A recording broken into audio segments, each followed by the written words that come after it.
السلام علیکم ورحمۃ اللہ وبرکاتہ۔ آج میں انشاءاللہ حضرت نوح علیہ السلام کا واقعہ قرآن و حدیث کی روشنی میں آپ احباب کے سامنے بیان کروں گا۔ حضرت نوح علیہ السلام کا تذکرہ قرآن مجید میں 42 جگہ آیا ہے۔ حضرت آدم علیہ السلام کی اولاد دنیا میں خوب بڑی، آہستہ آہستہ یہ خدا کو بھولتے گئے جس نے اسے پیدا کیا تھا اور ان کا پالنے والا ہے، اور شیطان کے بہکاوے میں آنے لگے جس نے حضرت آدم علیہ السلام کو جنت سے نکلوایا تھا۔ شیطان کے بہکاوے میں آ کر یہ لوگ بتوں اور آگ، سورج وغیرہ کی پوجا کرنے لگے۔ یہ لوگ بتوں اور آگ، سورج وغیرہ کو پوجنے لگے اور ایک خدا کے بجائے مٹی اور پتھروں کے بہت سے خدا بنا لیے، اپنے ہاتھ سے اپنے خدا بناتے اور پھر ان سے مانگتے۔ حالانکہ یہ مٹی اور پتھر کے خدا اپنے لیے کچھ نہ کر سکتے تھے، ان کے لیے کیا کرتے؟ اللہ تعالیٰ نے جو اپنے بندوں سے مہری محبت رکھتا ہے، اس کو یہ بھی کبھی گوارا نہیں کہ اس کے بندے شیطان کے بہکاوے میں آ کر اللہ تعالیٰ کے علاوہ کسی اور کی عبادت کرنے لگے اور اس کی سزا میں مرنے کے بعد دوزخ میں جلیں گے۔ اللہ پاک نے حضرت نوح علیہ السلام کو اپنا نبی بنا کر بھیجا۔ اس زمانے میں لوگوں کی عمریں بہت بڑی ہوتی تھی۔ حضرت نوح علیہ السلام 950 سال تک اپنی قوم کو واعظ کرتے رہے کہ اے لوگوں، صرف ایک اللہ کی عبادت کرو اور میرا کہنا مانو، وہ تمہارے گناہ بخش دے گا۔ لیکن لوگوں نے حضرت نوح علیہ السلام کی باتوں کو نہ مانا اور اپنے کانوں میں انگلیاں دینی اور کپڑے اوڑھ لیے تاکہ حضرت نوح علیہ السلام کی آواز ان کے کانوں تک نہ پہنچے۔ حضرت نوح علیہ السلام ہمت نہ ہارے، وہ بڑا سمجھاتے رہے اور کہتے رہے اے لوگو، اللہ سے معافی مانگو، وہ بڑا معاف کرنے والا ہے، وہ تم پر آسمان سے بارش برسائے گا تاکہ تم خوب اناج پیدا کر سکو، اور اس کے ذریعے سے بڑے بڑے باغ پیدا کر دے گا اور ان میں نہریں پیدا کر دے گا، تمہیں مال و دولت دے گا اور بیٹے دے گا۔ تمہیں کیا ہو گیا ہے کہ تم خدا کو نہیں مانتے، حالانکہ اس نے آسمان بنائے، چاند اور سورج بنائے، اس نے تم کو مٹی سے پیدا کیا اور پھر اسی مٹی میں تم ایک دن مل جاؤ گے اور پھر قیامت کے دن اسی مٹی سے تم کو دوبارہ زندہ کر دے گا۔ لیکن لوگوں نے اپنے بتوں کو نہیں چھوڑا۔ حضرت نوح علیہ السلام سے کہنے لگے کہ ہم اپنے بتوں کو ہرگز نہیں چھوڑیں گے اور ہم تم کو اپنے جیسا آدمی ہی دیکھتے ہیں، اور تمہارا کہنا بھی صرف چند غریب لوگوں نے مانا ہے اور ہم تم کو جھوٹا سمجھتے ہیں، نعوذ باللہ۔ حضرت نوح علیہ السلام نے کہا کہ اے میری قوم، میں تم کو جو نصیحت کرتا ہوں اس کے بدلے میں تم سے کوئی مال و دولت نہیں چاہتا۔ جو غریب آدمی مسلمان ہوئے ہیں اور اللہ پر ایمان لائے ہیں، ان کو میں اپنے پاس سے تمہارے کہنے سے نکالوں گا نہیں۔ اگر میں ان کو اپنے پاس سے نکال دوں تو خدا کے عذاب سے مجھے کون بچائے گا؟ اگر میں ایسا کروں گا تو بہت ناانصاف ہو جاؤں گا۔ ان قوم کے لوگوں نے کہا اے نوح علیہ السلام، تم نے ہم سے جھگڑا بہت کیا، اگر تم سچے ہو تو جس عذاب سے تم ہم کو ڈراتے ہو وہ لے آؤ۔ حضرت نوح علیہ السلام نے کہا جب اللہ پاک چاہیں گے عذاب لے آئیں گے۔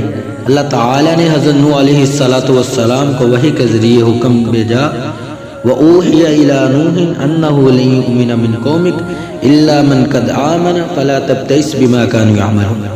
حضرت نوح علیہ السلام کو وحی کے ذریعے حکم بھیجا کہ تمہاری قوم میں جو لوگ ایمان لا چکے ہیں، ان کے علاوہ اور جو کہ ایمان نہیں لائے گا، تم غم نہ کرو، ایک کشتی بناؤ۔ حضرت نوح علیہ السلام نے اللہ تعالیٰ کے حکم کے مطابق کشتی بنانا شروع کی، تو جب ان کی قوم کے سردار ان کے پاس سے گزرتے تو ان کو کشتی بناتے دیکھتا ہوئے ان کا مذاق اڑاتے۔ حضرت نوح علیہ السلام کا مذاق اڑاتے۔ حضرت نوح علیہ السلام مذاق کے جواب میں کہتے کہ آج مذاق کر لو، کل جب تمہارے اوپر عذاب آئے گا تو اس وقت ہم تمہارا مذاق اڑائیں گے۔ آخر اللہ تعالیٰ کا عذاب اس کے پاس وعدے کے مطابق آیا، زمین سے پانی نکلنا شروع ہو گیا، آسمان سے بارش برسنی شروع ہوئی۔ اللہ تعالیٰ نے حضرت نوح علیہ السلام کو حکم دیا کہ سب جانوروں کا ایک ایک جوڑا کشتی میں سوار کر لو، اور جو لوگ تمہارے اوپر ایمان لائے ہیں یعنی مسلمان ہوئے ہیں، ان کو سوار کر لو۔ حضرت نوح علیہ السلام نے اس کشتی میں سوار ہونے والوں سے کہا کہ اللہ تعالیٰ کا نام لے کر اس کشتی میں سوار ہو جاؤ کہ اس کا چلنا ٹھہرنا اسی کے ہاتھ میں ہے۔ وقال اركبوا فيها بسم الله مجريها ومرساها ان ربي لغفور رحیم، بے شک اللہ تعالی بخشنے والا مہربان ہے۔ کشتی ان سب کو لے کر لہروں میں چلنے لگی تو اس وقت حضرت نوح علیہ السلام نے اپنے بیٹے سے کہا، اے بیٹے ہمارے ساتھ سوار ہو جاؤ اور کافروں کے ساتھ مت ہونا۔ اس نے کہا میں کسی پہاڑ پر چڑھ جاؤں گا، وہ پانی سے مجھے بچا لے گا۔ حضرت نوح علیہ السلام نے کہا، میرے بیٹے آج خدا کے عذاب سے تمہیں کوئی نہیں بچانے والا۔ اتنے میں دونوں کے درمیان ایک پانی کی لہر آئی اور وہ ڈوب گیا۔ پھر اللہ تعالیٰ نے زمین کو حکم دیا کہ پانی کو نگل جاؤ، آسمان کو بھی حکم دیا کہ پانی برسانا بند کر دے، تاکہ پانی خشک ہو گیا اور تمام کافر دنیا میں ختم کر دیے گئے۔ حضرت نوح علیہ السلام کے کشتی جودی پہاڑ پر ٹھہری۔ جودی علی البعد للقوم الظالمین، حضرت نوح علیہ السلام نے اپنے پروردگار سے عرض کیا، اے میرے رب میرا بیٹا بھی میرے گھر والوں میں سے ہے اور آپ کا وعدہ سچا ہے۔ یعنی حضرت نوح علیہ السلام کا مطلب تھا کہ اے اللہ آپ نے وعدہ فرمایا تھا کہ تیرے گھر والوں کو اس طوفان سے بچا لوں گا، پھر میرے بیٹا کیوں ڈوبا؟